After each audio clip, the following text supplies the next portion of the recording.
not going to beat you with colonnades and hawks and squires, you know? Right. So, okay. So for those of you just joining us, we're about to start round 3. I'm Joey Pasco here with Adrian Sullivan. We're in Boston for the StarCityGames.com Open Series. On your left, you see Jeremy Silkey, and on your right, David Shiels. Now, David's name may seem familiar because he just won a pretty big recent event. Yeah, I believe he was the winner of Grand Prix Dallas Fort Worth. I'm going to double check that, but pretty sure that's where I recognize his name from. What's that? The last GP in Dallas, right? Yeah, okay, that's he definitely was the champion there at Grand Prix Dallas. Now, David's list from Dallas has a little bit of what I was talking about before with regards to that hate. It has access to Condemn's Main and an Into the Royal, which is what Edgar Flores actually prefers. On the board, David Shiels opens up with 2 blue-white lands. His opponent, it looks like a... Could be vampires? Vampires. Is that an island, though? That's a swamp. That's a swamp, okay. Yeah, foil so swamp. yeah, it looks like he's probably playing vampires.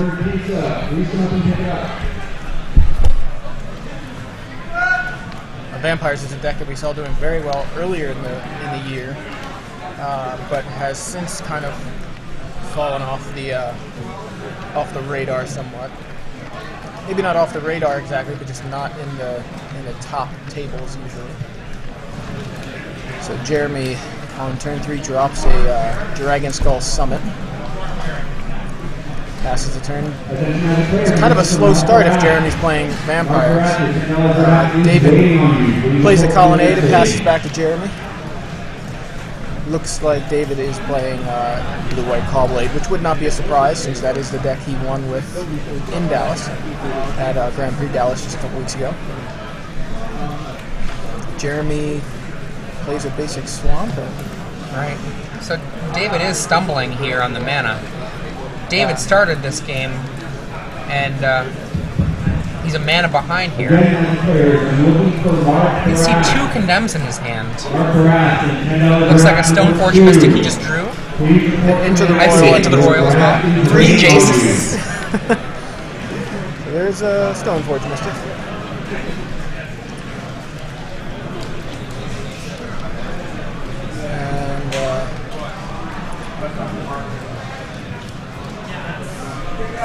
Sword of Feast and Famine, what a shock. So,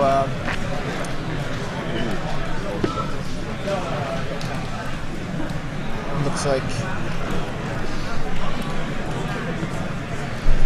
Jeremy's going to want to quickly deal with that Mystic before it's able to cheat the equipment into play and then pick up that sword. I wouldn't be surprised by a kicked Gatekeeper. Yeah. Jeremy's probably thinking, I wish I would have held back that Gatekeeper. If that was his only one, probably wishing he had held it back, but he may have another way to deal with the Mystic.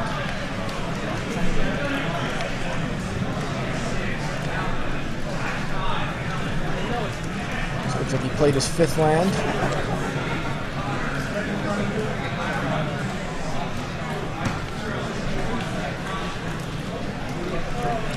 And there is a Dark Tutelage.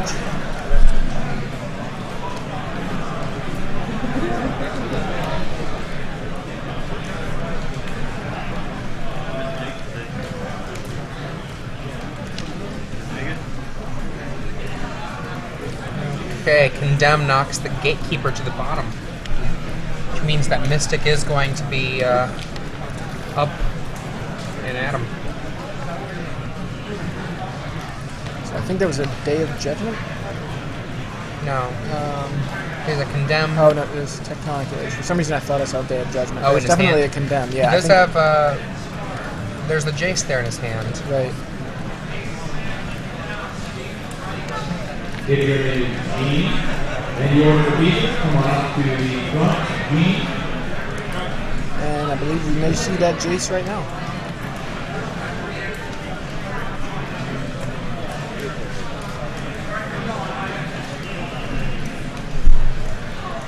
There he is. JMS. Not Jay Moldenhauser Salazar. It's a name I haven't heard or seen in a while. Now we have a +2. One of the things I really do love about Caw-Blade is that there really are a lot of decisions. Caw-Blade is not a deck that you can just put onto autopilot and expect to succeed with. Yeah, I think that's a big thing with this deck. The Jace decks, like they're interactive. They're not just "oops, I win" kind of situations, and you have to respect that. The players that are winning with those decks are winning for a reason, with Rug and Caw-Blade. It's not because they didn't put time into it. They just picked up the right 75 cards. And there we have a Bolt, killing the Mystic. Untap. To the tutelage, gets a Pulse Tracker.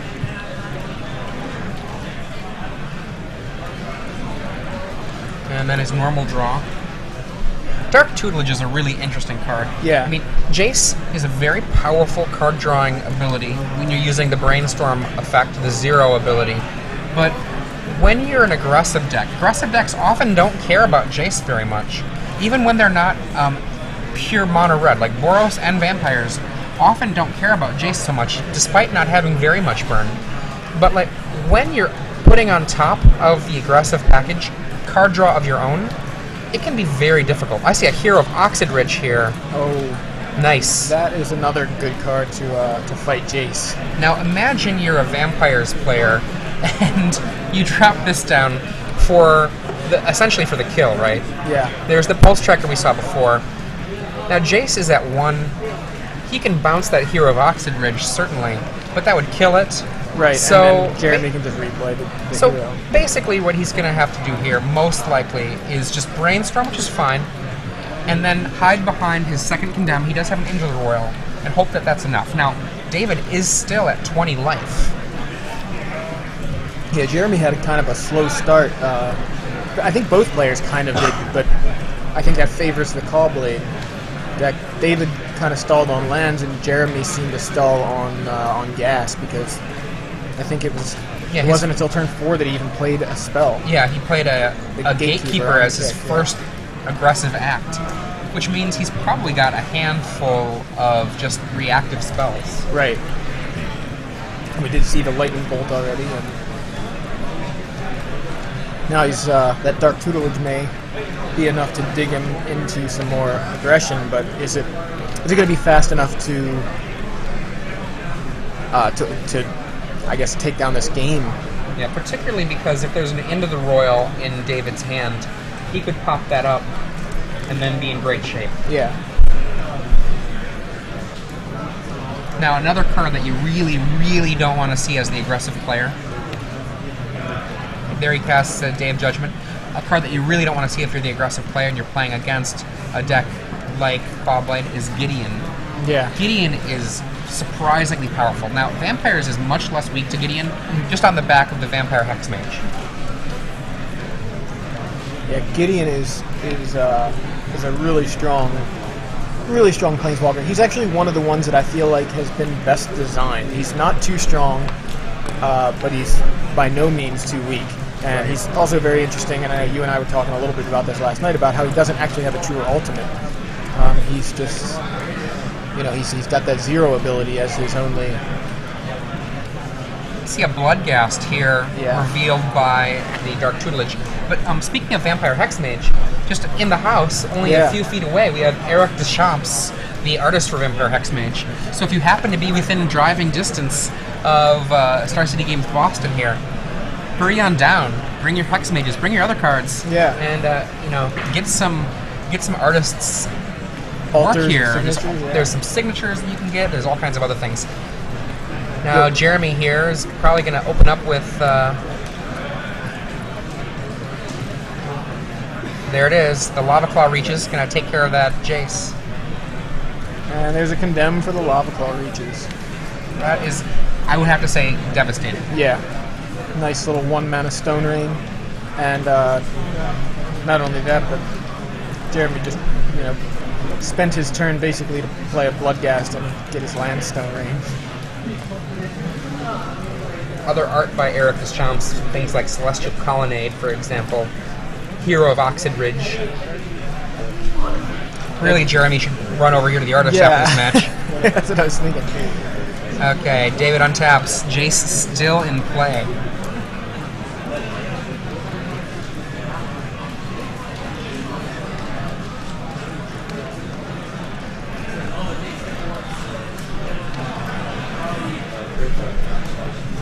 I remember watching on GG's Live, David playing a couple weeks ago, and just kind of being amused by his almost Unabomberish look.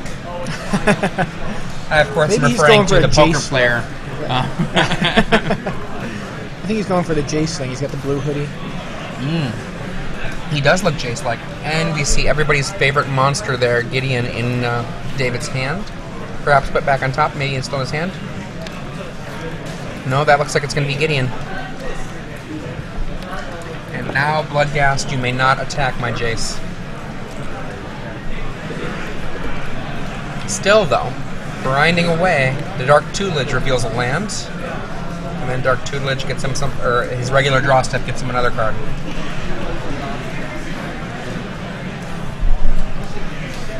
For Jeremy, there's no real reason to hang back on the shown land ever, so he can just keep on pushing things out so that the Mana Leaks, the Spell Pierces, those are going to become, you know, quite quickly dead up until the point where Jeremy might be trying to double threat. And in comes Bloodghast, knocking Gideon down to 6, so very, very strong Gideon still. Now, that Bloodghast reminds me, earlier I was walking around and I saw a very interesting green-black list. Playing Vengevines and Bloodghasts and Fauna Shamans. Nice. Basically a nice aggro list, and you know, hopefully we'll see that list do well today. We'll actually be able to feature it on camera. Yeah, Vampire Lacerator has hit play. 2 mana tap for something. It's like Arc Trail. 1 to the Vampire Lacerator and 2 to David Shiels. If this resolves, of course, we'll be redirected to the Jace. Yeah. Yep, goodbye, Jace. I got this other Jace in my hand. That'll do it.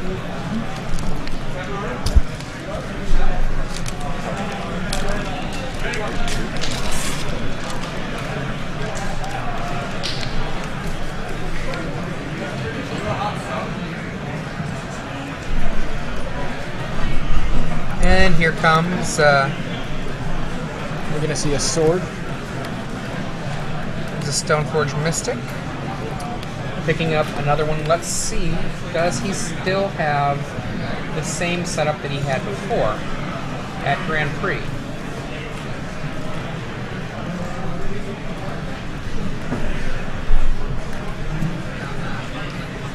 There's a sword.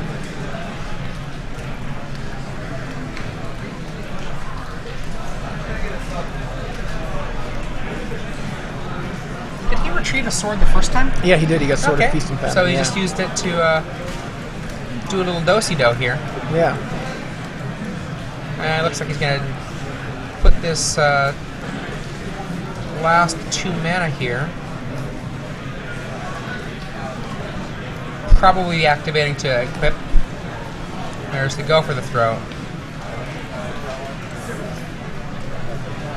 And Gideon says, attack me. David's still on 19 life. Yeah, even though Jeremy Silkey has red spells to be able to kill, there's a pulse tracker for the Dark Tutelage. Even though he has red spells to kill a creature that is equipped with a Sword of Feast and Famine, it takes a lot of work for him. He does not likely have Burst Lightning. He probably has Arc Trail and Lightning Bolt. Yeah, that seems about right. So he's got to save those spells for really when they're really important. And I think taking out a Jace was a pretty good use of it. Yeah. And there's the pulse tracker from Jeremy.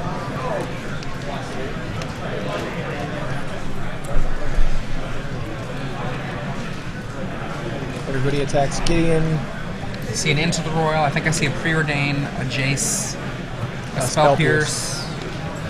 2 Jaces. He's got 2 Jaces into the Royal, Spell Pierce, and possibly Preordain. I didn't have any of that, but you did, so.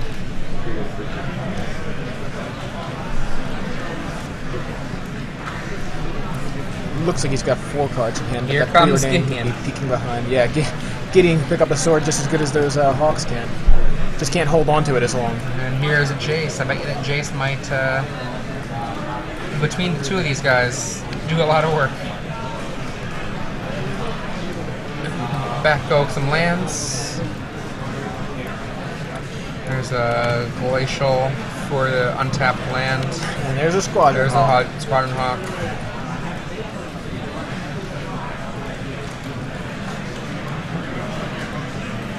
Now, maybe I'm missing something here, but it looks like Jeremy's only untapped creature is the Pulse Tracker, so... Oh yeah, that's Throw what black. I am missing. That's what I was missing. black. I'm like, he's just gonna block. Oh wait. It's funny how you have these thoughts in your head, and then as soon as you start saying them, you realize exactly where you're wrong. Like, I wish I would have realized that 2 seconds earlier. Here comes 8 mana. This game has decidedly pushed over towards David's side. Yeah. Hawk, hawk. Hawk, hawk, hawk. Tons of Hawks. Hawks now with swords.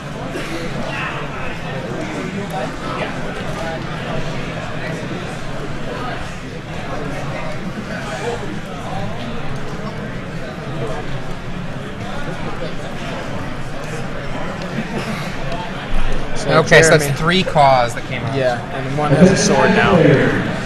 Bravo Pizza is here for Max. Yeah. Jeremy wisely decides to save some time and go to game 2.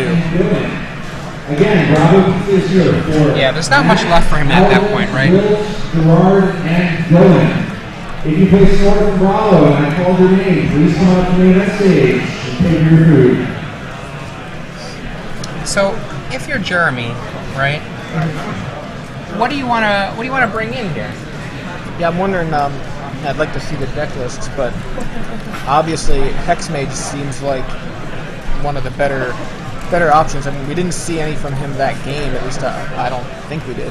I mean, he almost certainly has Hexmage's main.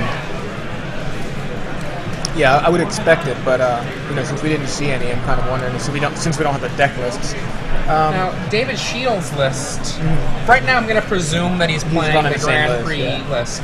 That would mean to me that he'd probably bring in a Sword of Feast and Famine, because the sword is really potent against his opponent here. Yeah, it's funny that protection. It's almost like an afterthought in a lot of cases, but in this case, it clearly is really good. I would probably bring in a Condemn, 2 Journey to Nowheres. His Journey actually is a pure creature kill spell here. It can't be stopped by the black-red opponent unless his opponent brings in Ratchet Bombs, Right. which seems unlikely. Yeah. And maybe bring in the Day of Judgment, though that might be overkill. And also maybe bring in the Sun Titan, but that just might be too late to the party. Yeah, that seems about right to me. Now he has Baneslayer as well on the sideboard. which Yeah. I Now, always feel like it seems like an option for against an aggressive deck, just to. But normally I would say so, but against vampires with Gatekeeper and with Doomblade and with Go for the Throat, those options, Yeah. Baneslayer can be pretty hefty. Now, on the other hand, these 6 counterspells that he has seem kind of garbage. yeah, I don't think he even played a Spell Pierce or a Mana Leak all game. And of course, yeah, I mean, it seems like that's a nice set of spells to make some room for those others that can damage. That's 6 cards. So with Sword, perhaps Silvok Lifestaff maybe, but let's get back to that. Sword, 2 Journeys, Condemn, Day. Actually, I wouldn't be surprised by either a Sun Titan or a Silvok Lifestaff, Yeah. and that's an easy 6 in, 6 out. Yeah, it seems like, and it's also not far off. You're not really wrecking your curve either by bringing in a lot of expensive spells for some cheap spells, that kind of thing. So he's sticking roughly around the same kind of mana curve there, and bringing in extra removal. Condemn on that Lava Claw reaches will certainly make Jeremy hesitant to activate those and swing again. And having that for Hero of Oxenridge. Now that's a card. Now I don't know how many Jeremy's running, but That's an exciting card. That is, yeah, I like that card a lot. So for those of you just joining us, I'm Joey Pasco here with Adrian Sullivan. Hello. We are in Boston for the StarCityGames.com Open Series. We're back after a couple of weeks hiatus, and we're watching Standard. This is round 3. We're going into Game 2. We have Jeremy Silkey versus David Shiels, who won the most recent Grand Prix with the blue-white Pawblade list. It appears he's running a similar, if not the identical, list to his Grand Prix winning list. And Jeremy is playing vampires, black-red vampires. We've seen Hero of Oxid Ridge out of him, but otherwise, mostly actual vampires, creatures on his side of the board. And it looks like the guys are at it. So Jeremy leads off with a, was it the Bloodcast comes down. Yeah, the Bloodcast. Both players starting off with the new Scars duels, which are really good.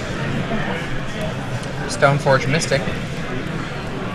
Let's see what he gets.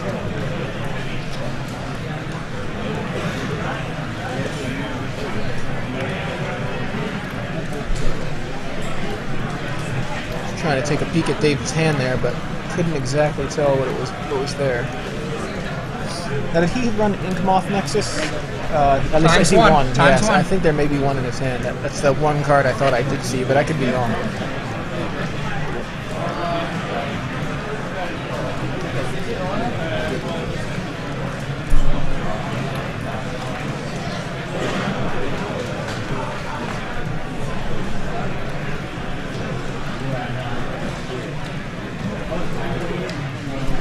Okay, there's a gatekeeper. This kind of opening is about what you want to have happen. Yeah. You want to have preferably a turn 1 play, but have that turn 3 gatekeeper on the play, taking out somebody that is hit the table. There's the sword with an inky there, right? Yeah, so it was Inkmoth Nexus that I saw. So, sword just hanging out on the battlefield, and there is, what is that, Crush? I think that's a Crush. Crush. Jeremy's got a crush on David's swords. I like that. Crush is good. It is. I've seen a lot of players that have moved towards things like Manic Vandals. I think that's wrong. Yeah. You want to be able to cast the creature or the artifact kill at the right time. Right.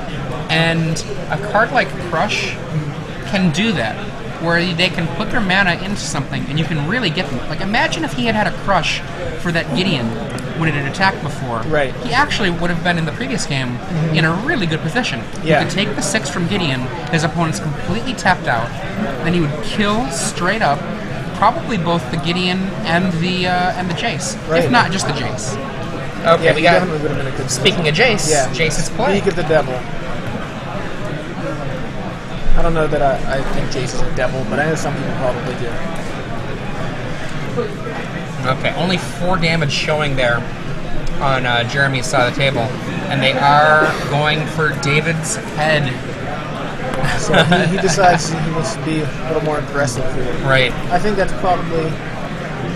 I mean, he's already got David halfway dead. Yeah. So if he can... see, the problem I have with that now, though, is he didn't follow it up with any more aggression. And it seems to me like if he was going on the aggressive, then he wanted to follow it up with something. Now, I don't know what's in his hand. Maybe he just didn't have anything to follow it up with.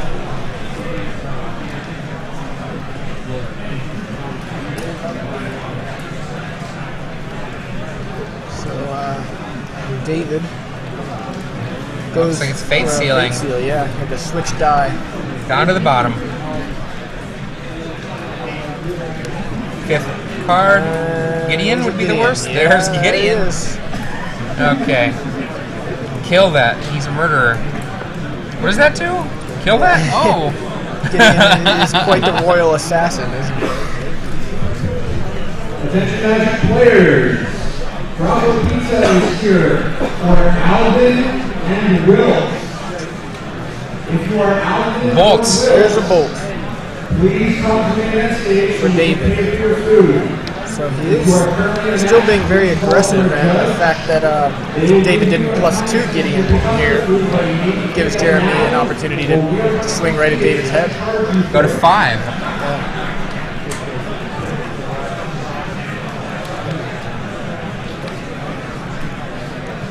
Pulse Tracker, a Virtual 4 for David. Very risky, though, to let those Planeswalkers live. Yeah. I mean, obviously, his opponent's nearly dead now. Exactly. But that can run away from you. Right.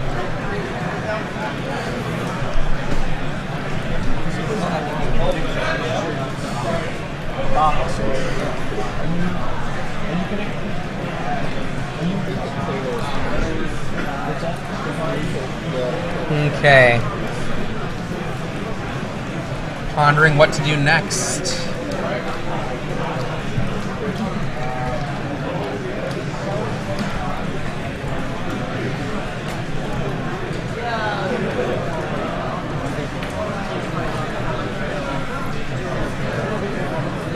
Brainstorm from Jace.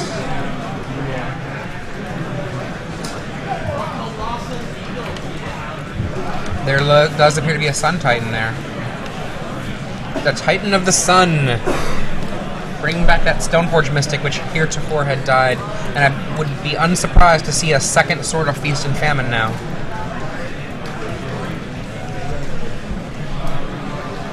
Ah, Silvok Lifestaff. Yeah. So you were right about him bringing that in.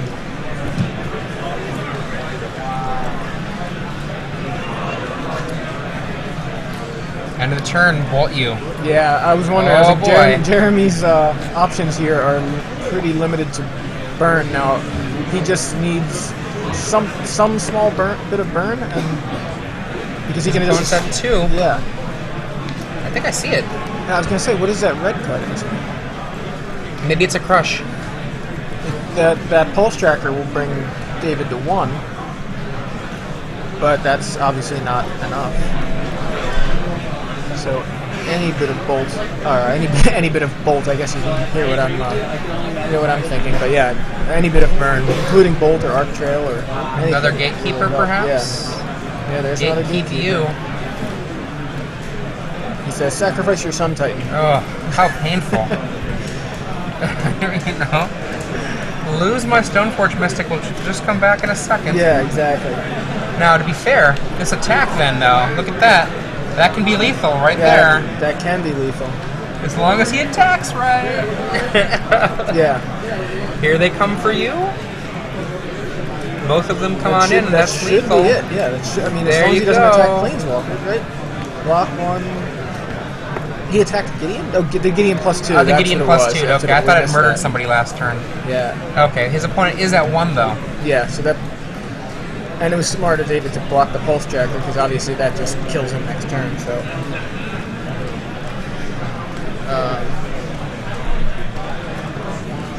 I know David has Silvok Lifestaff in his hand, but that is... Brainstorm effect for Jace. 1 life. Crush in Jeremy Silkey's hand. That'll be a nice foil to the Silvok Lifestaff, should it become an issue.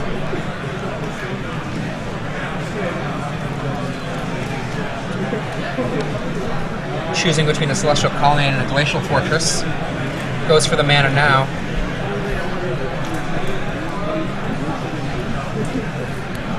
In comes Sun Titan. Back comes Stoneforge Mystic.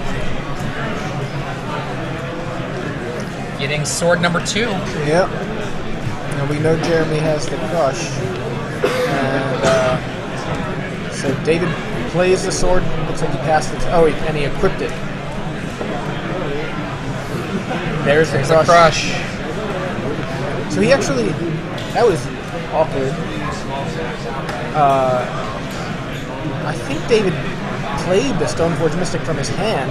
Yeah. Then played the sword, then equipped the sword, and then said, I want to get this back with my Sun Titan. Like, isn't that what he's... I guess Jeremy's letting him do that. I mean, that's what it appeared like to me. I can't say for sure, but it seemed an awful lot... Like he did an awful lot before going, oh, by the way, my Sun Titan's ability... Mortarpod Silvok Lifestaff is now assembled. Jeremy has a 1-turn window here to make something useful happen. All he's got to do, David just has to untap, and David's going to be in good shape here. I don't think he has it. I think he just lost. Oh. Another gatekeeper? Dark tutelage. I think that's too little too late. Yeah, this is looking really, really rough for Jeremy, even though David's at 1 life.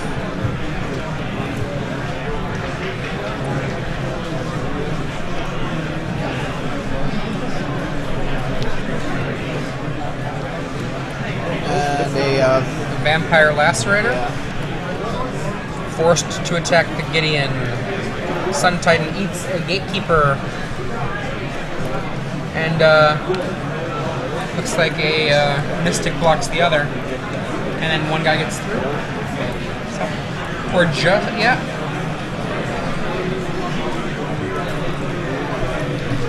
There we go. We got the Veckless now. Maybe game over right now anyway. And there's the life staff. David equips it to his germ.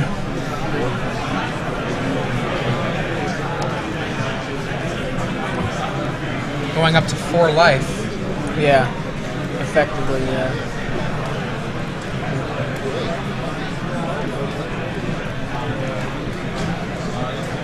Trying to again decide between some lands here.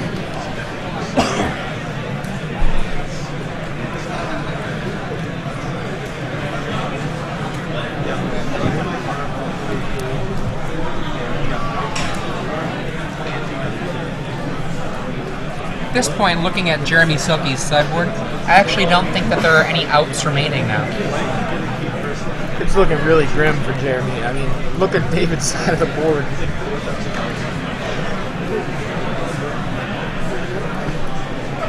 David Shiels at 4 life.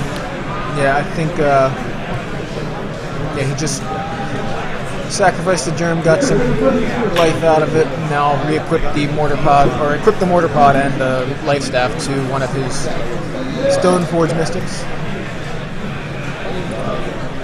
putting himself at effectively 7 life.